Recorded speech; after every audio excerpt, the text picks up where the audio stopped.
Hey, Steve here at Silk Road Catalyst. Today we're talking Taiwan. Actually, not me, but Ray Peng. Ray Peng is a brother I've met over the years at multiple conferences around the world, and I invited him to join us today. Actually, I invited him to a Zoom conversation that I had with him, and I'm taking bits and pieces of that conversation to share with you so you can hear what God is doing through the believers in Taiwan. So without further ado, let's get to it.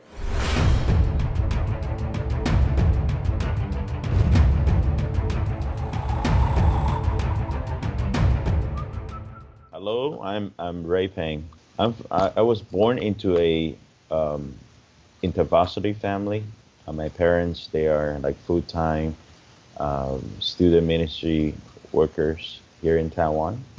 Here we call it CEF, Campus Evangelical Fellowship. But I really got to know a little bit about the global missions is when I joined one of the ON ships called the MV Doulos, which means servant, back in the early 2000s.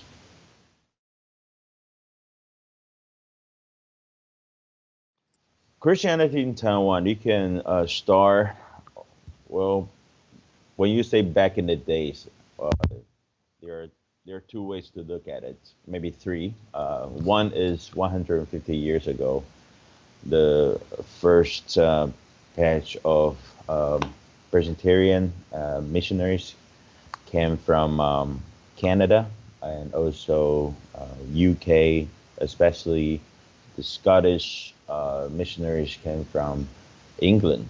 It's very interesting, right? The Scottish missionaries came from England and started the early days Taiwanese church, and the majority of the mainland mainstream church, well, we will say about 60, 70 years ago, the late 1940s, when the Kuomintang, the National Party, retreat from mainland.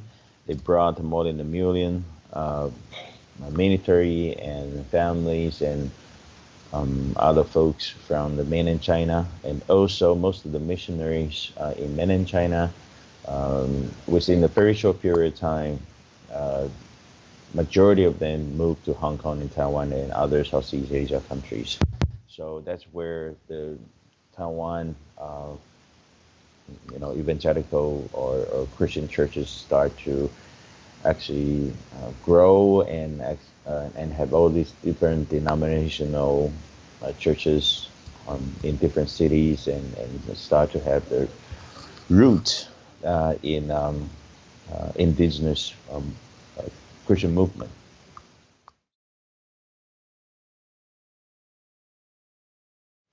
Well, 30 years ago, 25 years ago, if you ask me this question, there will be only 2.5%. But nowadays, we're looking at 7% or even more. So that's some progress. Thanks to some of the efforts, I would say, 82,000 movement, and also cell group churches.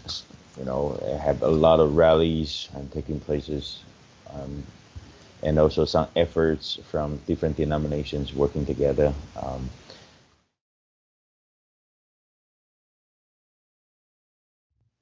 So I would say we have more than, 600 to probably 700 or even more missionaries sent from Taiwan. But I would say the majority of them, more than half of them, are either in the Chinese context globally or Southeast Asia, geographically closer to Taiwan. Okay, so if you're talking about cross-culture or enriched people groups, that kind of mission effort, not too much is still. We have some, but there's still a lot needs to be done.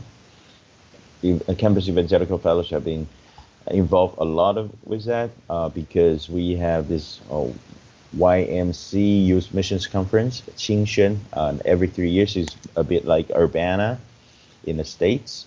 So every 3 years we have a youth mission conference, and there are a number of people called for missions, especially cross-cultural missions, through that kind of platform. And my parents and some other organization are starting the mission fellowship and trying to work alongside with early days missionaries. So now we have the very first, I think the first or second generation of missionaries just come back after 20 years or 30 years of serving overseas.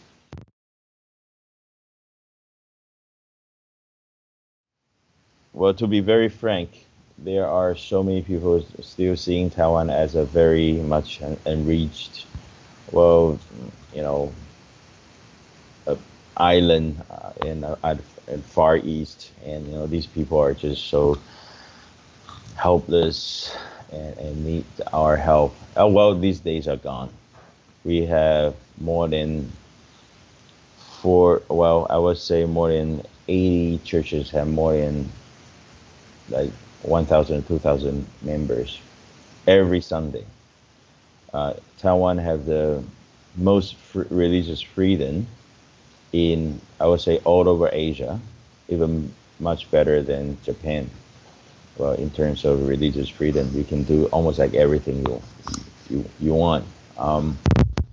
However, if you ask me if there are any rich people groups or religious sectors that it's really hard to reach here in Taiwan, I will also say yes. It's because we have more than 500,000 expat foreign workers here in Taiwan. So the language barrier is there, and culturally is very different. And also more and more we have international students coming from all over the world, especially the Southeast Asia or even South Asia background. So yes, we do have people from the 1040 windows. Hey, thank you, Ray, for helping us learn about what God is doing through Taiwan. And for the rest of you, thank you for watching. I know your time is valuable, and I don't take that for granted. And before you leave us, I just want to encourage you to do 3 things. Share this video, subscribe to our channel, and like this video. I'll see you next time.